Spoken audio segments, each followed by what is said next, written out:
Olá, pessoal, tudo bem? Sejam bem-vindos a mais uma aula, né? Hoje nós vamos falar um pouquinho sobre tempo e modos verbais, né? Na aula passada a gente falou um pouquinho só sobre o tempo verbal, né?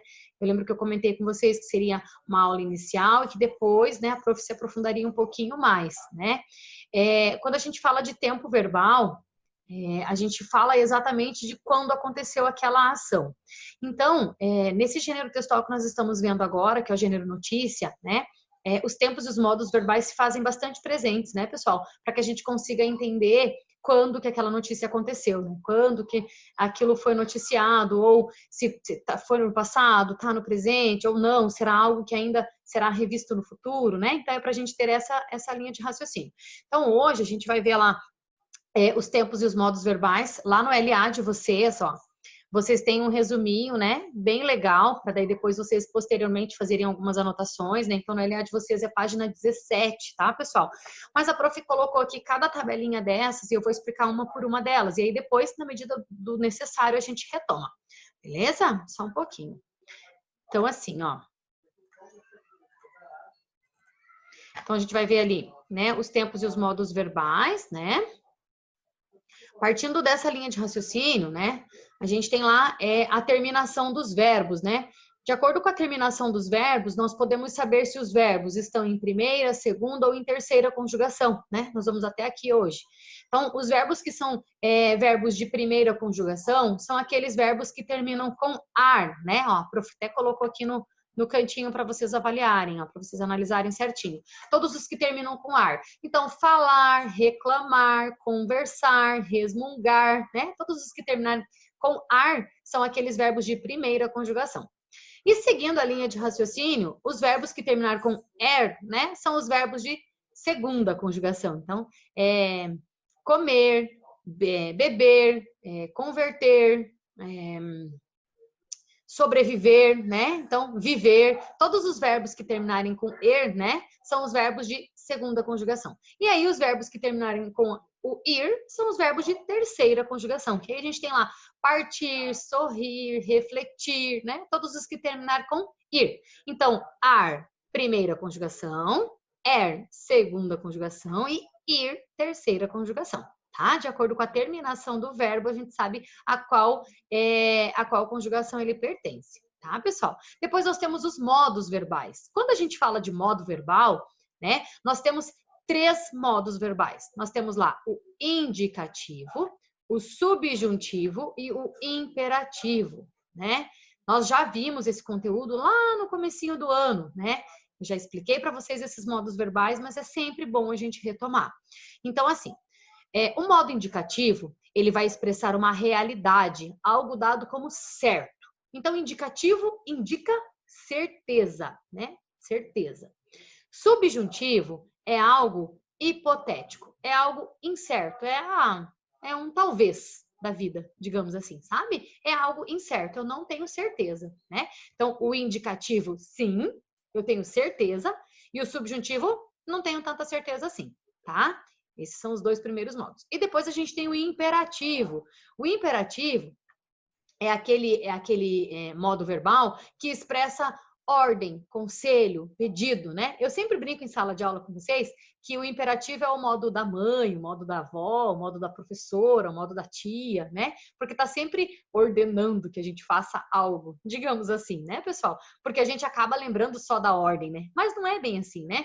Claro que em alguns momentos a gente sabe que a gente precisa ordenar, mas em alguns outros momentos a gente pode só dar um conselho, fazer um pedido, né? Então, por exemplo, o aluninho está lá conversando bastante, a professora vai chegar para ele e vai falar, querido, vire para frente, termine sua atividade. Então, vire para frente, né? Estou ordenando, termine sua atividade. Então, são aqueles verbos que vão estar relacionados àquilo que o leitor precisa fazer, o leitor, o telespectador, né? A gente vê muito modo imperativo, pessoal, naqueles manuais de instruções que a gente recebe, porque vai estar sempre dando uma instrução de algo que o leitor precisa fazer, sabe? Então, por exemplo, se você vai colocar uma roupa na máquina, né? Por exemplo, aí vai ter lá a indicação de coloque isso, coloque aquilo, faça aquilo, né? Então, esse tipo de indicação, ele vai estar relacionado ao modo imperativo, que é o modo que vai estar influenciando, solicitando, pedindo que o meu leitor, que o meu interlocutor faça algo. tá? Então, eu até brinco assim, quando a mãe, a avó, a tia, ou quem, né, quem convive com a gente fala assim, fulano, arrume seu quarto, organize essas coisas, coloque a roupa no cesto, lave essa louça, né? Então, é mais ou menos essa linha de raciocínio. Só que a gente acaba lembrando só da ordem, né? A gente não lembra do pedido, do conselho. E quando a avó da gente diz assim pra gente, leve um casaco, vai esfriar. Ó, leve um casaco. Não tá dando uma ordem, né, pessoal? Ela tá dando um conselho. Leve um casaco, vai esfriar, né? Ou quando faz um pedido, né? Fazendo um pedido relacionado a alguma coisa que é para você fazer, né? Por favor, né? Faça isso, por favor, realize sua atividade, né? Você está fazendo um pedido, né? Mas aí o verbo vai estar sempre indicando para que o interlocutor realize algo, para que o interlocutor, para que, né, o leitor faça algo. É essa linha de raciocínio, tá, pessoal? Então, ó, no indicativo, eu tenho aquilo que indica certeza. No subjuntivo, eu tenho aquilo que supõe-se, né? Indica dúvida, né? E no imperativo é aquilo que expressa uma ordem, um conselho, um pedido. Beleza, pessoal? Passando por ali, então, nós temos de novo os tempos verbais, que nós já comentamos aqui no início dessa aula, a prof comentou na aula anterior gravada também. Então, toda vez que nós falarmos, né, dos tempos verbais, nós vamos ter lá passado, presente e futuro. Em alguns exercícios, em alguns comentários, vocês vão ver a palavra pretérito, tá, pessoal? Pretérito é o mesmo que passado. Professora, mas lá na prova, e se eu coloquei pretérito e estava certo, professora? A senhora queria passado? Gente, se colocou pretérito ou se colocou passado, tá certo. É isso mesmo, porque ambos, né, têm o mesmo significado. Ok? Então, toda vez que eu falar de tempo verbal, eu estou falando de passado, presente e futuro, né? E aí, falando lá do modo indicativo, né, que é aquele que indica certeza, né, que é o que a prof falou para vocês, né? Indicativo indica certeza, subjuntivo mais ou menos, supõe-se, né? E imperativo indica ordem, conselho e tal. Falando ali do modo indicativo, nós temos lá a indicação dele no pretérito, presente e futuro. Então, lá no pretérito, refere-se, né, a eventos que ocorreram no passado, né? São coisas que ficaram lá no passado, né? Tá no pretérito. É indicação de certeza de algo que aconteceu lá no passado. Depois, presente, refere-se a eventos que estão ocorrendo no momento da enunciação. Estão ocorrendo agora, no momento que eu estou comentando, né? Presente, né? Mas ainda assim, o verbo vai me dar uma indicação de certeza, né? Eu tenho certeza. Então, lá numa notícia que vocês leram, a gente tinha lá que a robô Sofia, que ela sonha em ser tão inteligente quanto os humanos. Nesse caso, o sonha, né? Ele está no presente do indicativo. Por quê? Porque a gente tem uma certeza, ela realmente sonha. E está no presente, né? Sonha. Quem sonha, sonha agora. Sonha hoje, né? Então, é essa a linha de raciocínio. E aí, por último, a gente tem o futuro. Refere-se a eventos que ainda ocorrerão, né? Após o momento da enunciação. Então, irei viajar na próxima semana. Ainda vai ocorrer, né, pessoal? Essa é a linha de raciocínio, ok?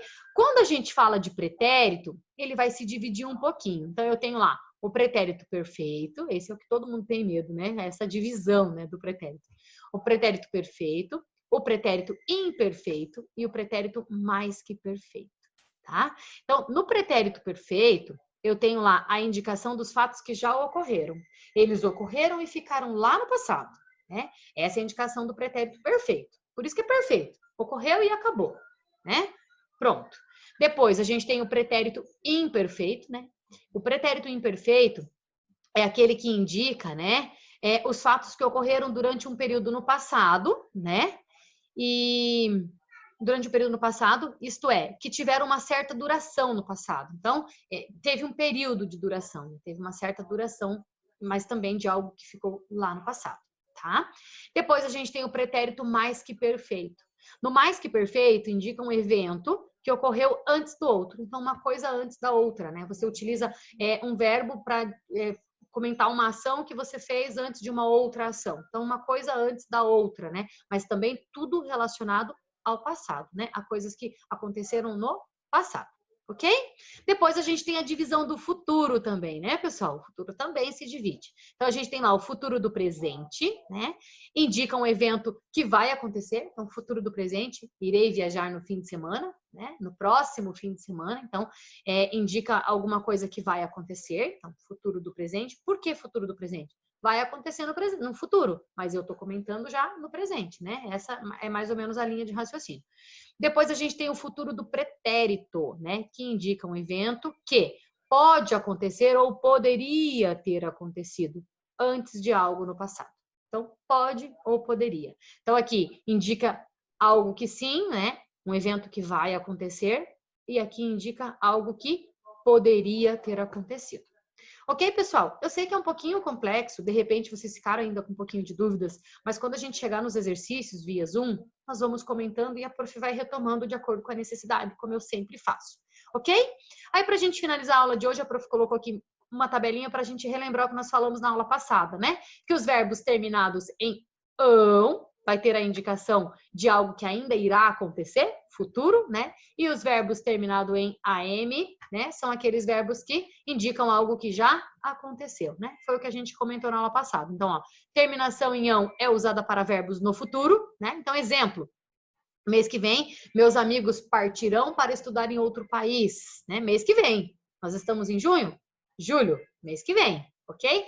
E aí a terminação em am, como a prof já comentou também, é usada com verbos no passado, ok, pessoal? Ontem, meus amigos partiram para estudar em outro país. Então, foi ontem, eles já foram.